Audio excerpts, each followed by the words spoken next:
I'm going to say I'm going to hand over to any questions. We've got about 10 minutes or so of the planned time for this evening, just to ask if anybody's got anything else that they would like to ask or to add.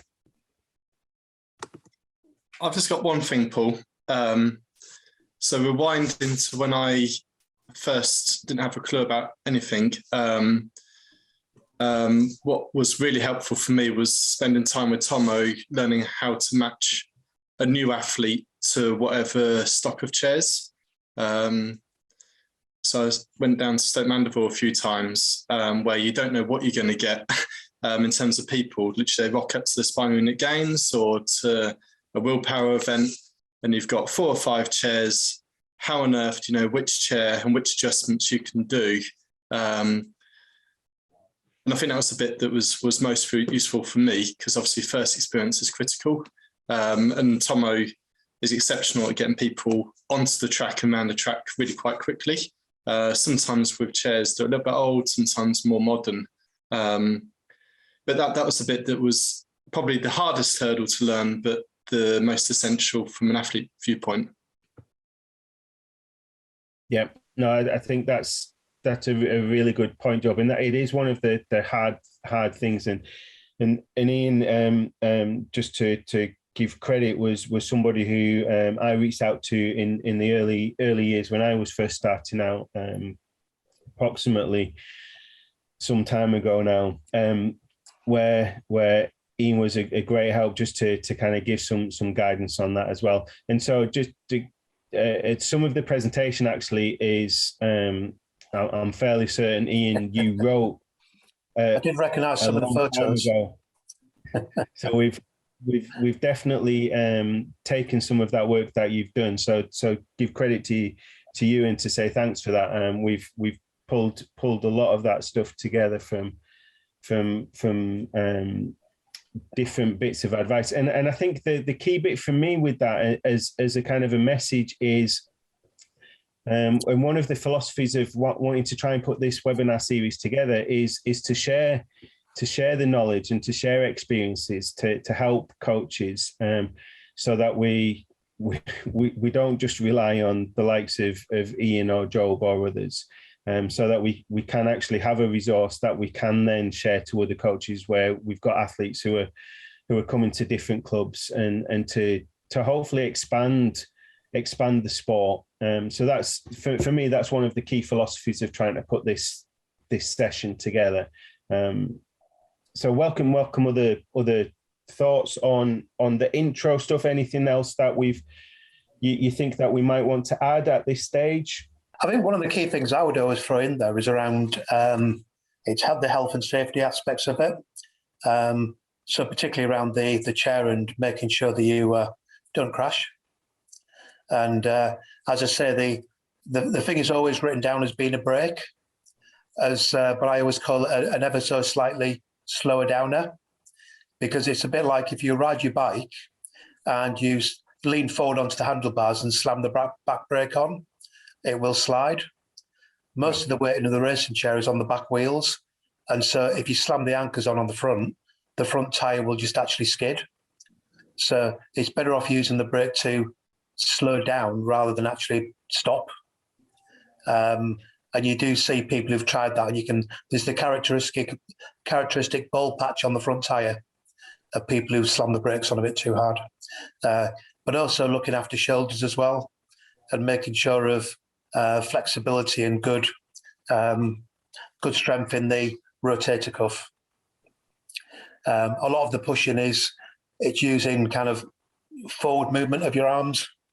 What you need to do is make sure that your shoulders are in a good set position. So I'm trying to do that now while I'm sitting here, but I'm not doing very well on the little screen. But it is about it's good shoulder stability, and I think in athletics in general, it is all around making sure that whatever it is that you are, kind of generating the force with, it's from a solid platform. And the solid platform for the wheelchair racer is the shoulder. I think that's a brilliant point, actually, Ian.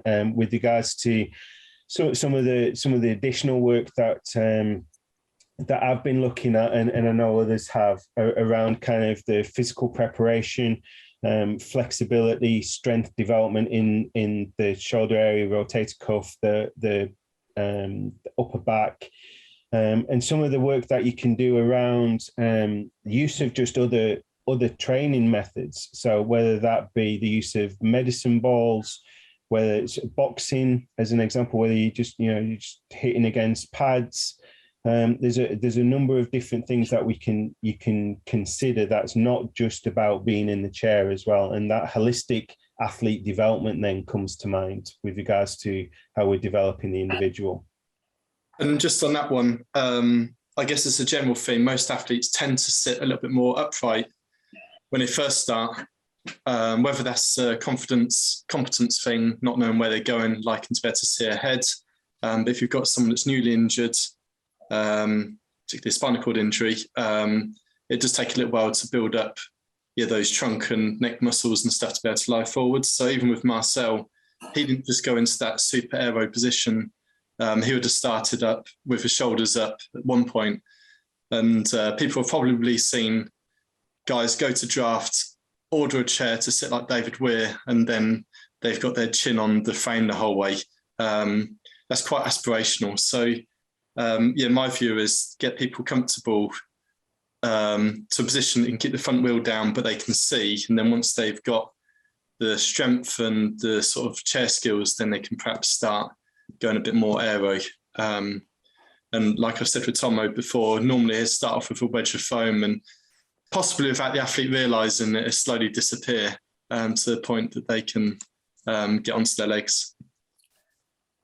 Yeah, I think you'd normally find people, at all levels may have one or two bits of foam in. Because I know I always used to find that in the winter, if you're on the rollers, it's a different position that you actually need to be pushing for a long time on there with, because of the mechanics of the push kind of impacts on how it contributes to your back and whether you can lift. But again, I think for newer people, it's using second-hand chairs.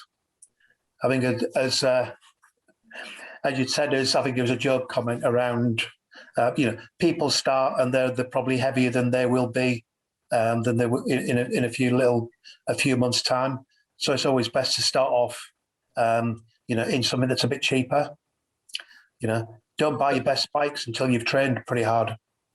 And usually for the first few sessions, I try not to get too hung up about staying in lane. As long as they've got track underneath their feet, it's better to learn the push and stroke and the compensator change rather than stopping twiddle with the steerer or whatever, and just sort of encourage them to get moving first. And actually things get a little bit easier once they're moving.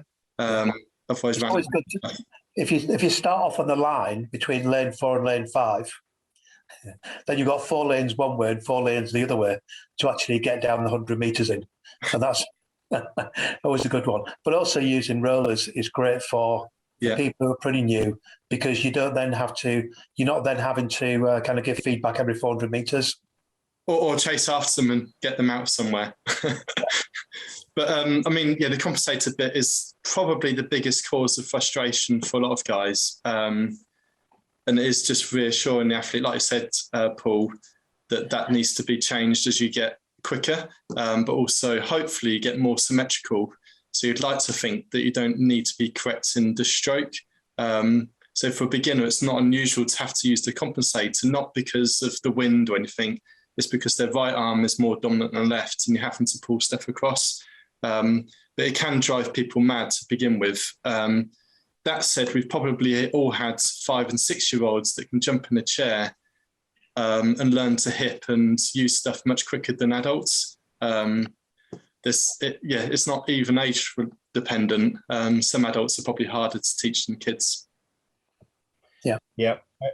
The final bit I was just going to say, you just made me think about actually, Job, was something that I didn't put into the presentation, was with regards to the evenness of pushing, and actually if you don't push evenly with your right hand and your left hand, then you're likely not to go straight. So there's and that's not just about any particular imbalance. It's just some people might be right hand dominant or left hand dominant, and that will have an impact. So there's a bit of work that athletes may well need just to get themselves used to pushing evenly and at the same time, just to help them to go straight. Yeah, and little tricks about the using the balance of the chair as well. Excuse me. I actually raced in all of the chairs that you showed on that original picture. And again, different skills required across the ring. Yes, you do. I'm actually now in Panavision as well because I'm so wide. Another trademark of Ian's. I think was it on Nicky's chair? He's still right on the frame, little messages to people. So if they don't know the lefts and rights, or they don't know what pacing and stuff to do, then I can't remember what training session they're doing. So Ian does right stuff, and if you follow my Twitter, not that I Twitter too often, Marcel had a whole list of bits that he had to follow. I have no idea what the diagrams mean, so That's good. I've had to write that before, literally left hand, right hand, straight, and likewise to the compensator, because it is important that athletes learn to know these things. You can't have parents going on the track halfway through a competition, although it does still happen. So yeah, little cues on the chair is always handy. Yeah, or just for them to, if people know where the different parts of the chair are, it's kind of what should someone be looking at when they are pushing? What should someone see? And that gives you a pointer as to where your head is then going to be. And that, I think that's a great one. If you don't mind me jumping in, just to say that's some of the stuff that we included within the Athletics 365 resource and coaching tips and cues and actual progressions for athletes. So I'm going to say, if it's all right with everybody, that I'm going to signpost you to, when we actually finally publicise it, the session in the new year that's going to cover that, because it'd be great to get some of your insight with regards to the usefulness of that resource as well. I'm going to bring us to a close there, if you Paul, don't mind. Just before you go, Paul. Yes, Paul, John. I suppose it's just thanking you for the session. I think this has been immensely helpful, and thanks for that. I suppose in terms of equipment, it's interesting. I mean, I've learned over the last year how crucial rollers are in this business as well. And it's interesting just hearing Ian and I suppose seeing Hannah as well, that you actually do get that kind of real focus, real concentrated look at what the biomechanics of our athletes is about. Like S&C stuff, so hopefully as the series continues, we'll look at S&C.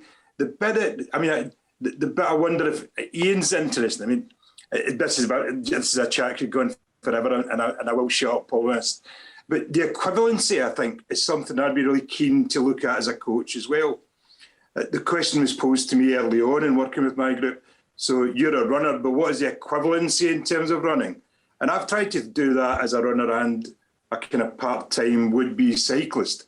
I think I look, and when I'm on my bike, I need to go 3 times the effort or 3 times the distance for the bang for the buck that I would get from my runs. But I'm still not sure, and I'm watching my guys in terms of what distance they need to be going for that optimum bit of distance, reps or whatever. So I'm wondering if that's something that there either is a rule of thumb in an old coach's back pocket, or if there's something that we could probably explore further in discussions around sessions. Yeah. But immensely, thanks, Paul. This has been a great session. Thanks for that. Thanks very much, John.